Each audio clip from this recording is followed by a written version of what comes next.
Inden for vektorregning så findes der et hjælpemiddel, som kaldes et skalarprodukt. Og på den måde vi bruger det, det er ved at finde ortogonaliteten mellem to vektorer. For eksempel, hvis vi nu har vektor A med koordinaterne A1 og A2, og vi har vektor B med koordinaterne B1 og B2, så vil skalarproduktet af vektor A prikket med vektor B være A1 gange B1 plus A2 gange B2. Men for at to vektorer de er ortogonale, så kræver det, at deres skalarprodukt det er 0. Så hvis vektor A skal være ortogonal på vektor B, så kræver det, at vektor A prikket med vektor B er lig med 0. Det giver så en ortogonalitet. Hvis den er enten mere positiv eller mere negativ, så vil den få en lidt mere skæv eller spidsvinkel. Eller nej, stump eller spidsvinkel, ja. Og nu vil jeg så bevise nogle af de regneregler, som der findes inden for brugen af skalarproduktet. Og den første, det er en distributiv regel, som siger, at vektor A prikket med vektor B plus vektor C, det er det samme som vektor A var prikket med vektor B eller C uden for parentesen, eller det er sådan, de var individuelt prikket sammen. Og det gør jeg så ved at udregne på hver sin side. Så her der begynder jeg så med x og y-koordinaterne. Først med x-koordinaten. Så prikket med b1 plus c1. Og a2 prikket med b2 plus c2. Og det giver så a1 b1 plus a1 c1 plus a2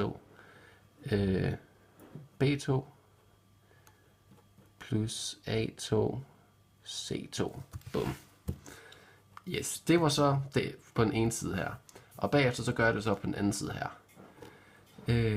Så vi har a1 og a2 prikket med b1 og b2.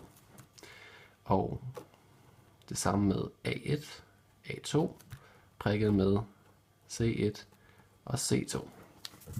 Og det giver så a1 b1 plus a2 b2 plus a1 c1 plus a2 c2.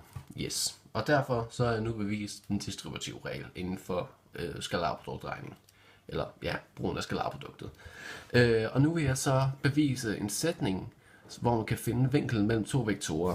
Sætningen lyder, at hvis to vektorer de er egentlige vektorer, og vinkel v er imellem dem, så er formlen cosinus til vinklen v, som er vinklen imellem dem, ja, det er skalarproduktet af vektor a prik vektor b, divideret med længden af vektor a gange længden af vektor b. Sådan der. Og det vil jeg så bevise ved at begynde med en illustration. Så vi har begyndelsespunktet her A. Og ud fra A, der udspænder sig to vektorer. Og den ene, det er vektor A, og den anden, det er vektor B.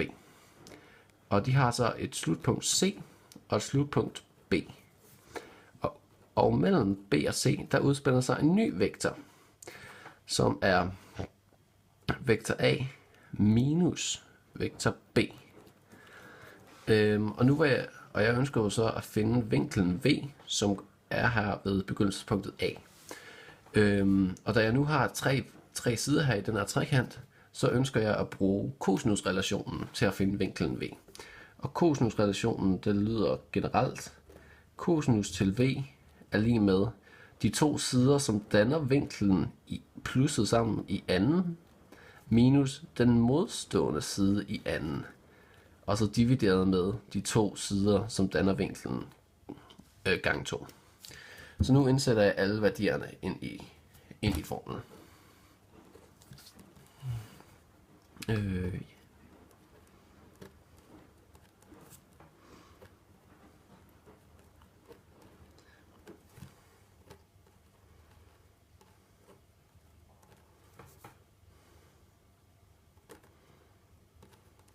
Yes.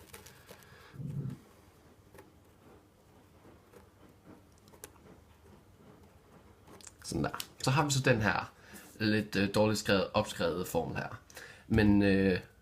Men vi har jo så en sammenhæng, som viser, at der er vi har så en regneregel, som siger, at der er en sammenhæng mellem længden af vektoren og skalarproduktet. Så derfor kan vi omskrive alle de her værdier op i tælleren. Så derfor bliver vektor a i anden, længden af vektor a i anden, der bliver til vektor a i anden. Og vektor b i anden, det bliver til vektor b i anden. Og vektor a minus vektor b i anden, altså længden af dem, det bliver til vektor a minus vektor b i anden. Så det her, det indsætter jeg så i mit formel nu.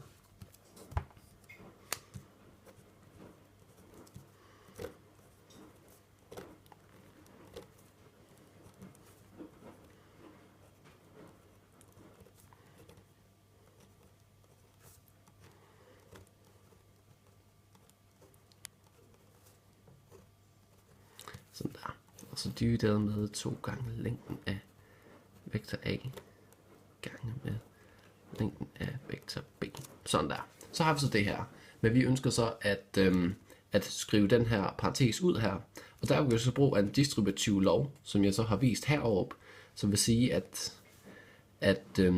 altså når parentesen er i anden, så er det jo 2 af den samme parentes, som bliver ganget ud.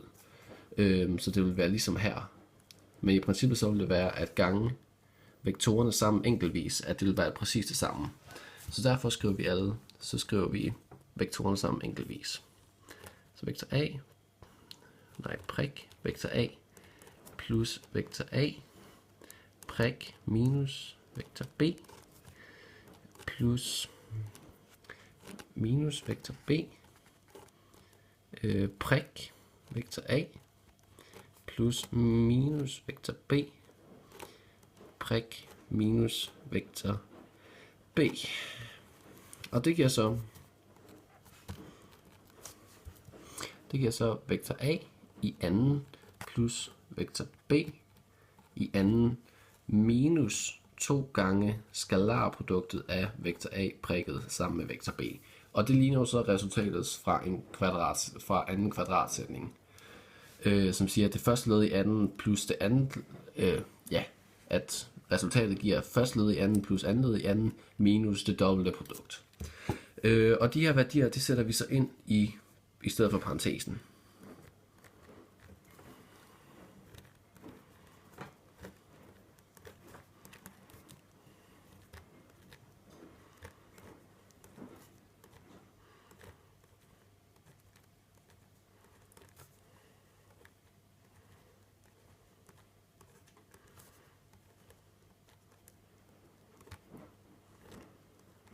Sådan der. Og så har vi så det divideret med længden af 2 gange længden af vektor a gange med længden af vektor b.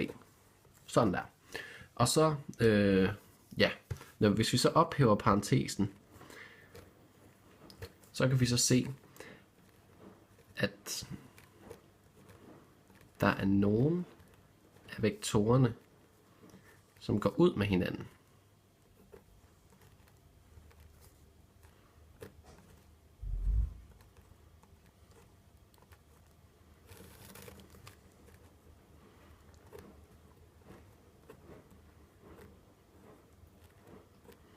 Sådan der. Og der er jo nogle af dem, som allerede går, så er jo nogle af vektorerne, som går ud med hinanden.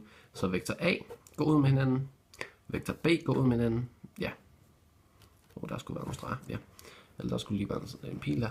Ja, og så tilbage, så står der så nu, cosinus til vinklen V er lige med 2 gange skalarproduktet af vektor A prikket sammen med vektor B over 2 gange længden af vektor A gange med længden af vektor b.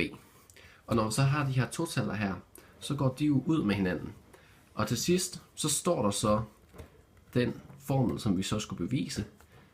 Hvis 2 vektorer, de er egentlige vektorer, og vinkel v er imellem dem, så er formelen skalarproduktet af vektor a prikket med vektor b divideret med længden af vektor A gange med længden af vektor B.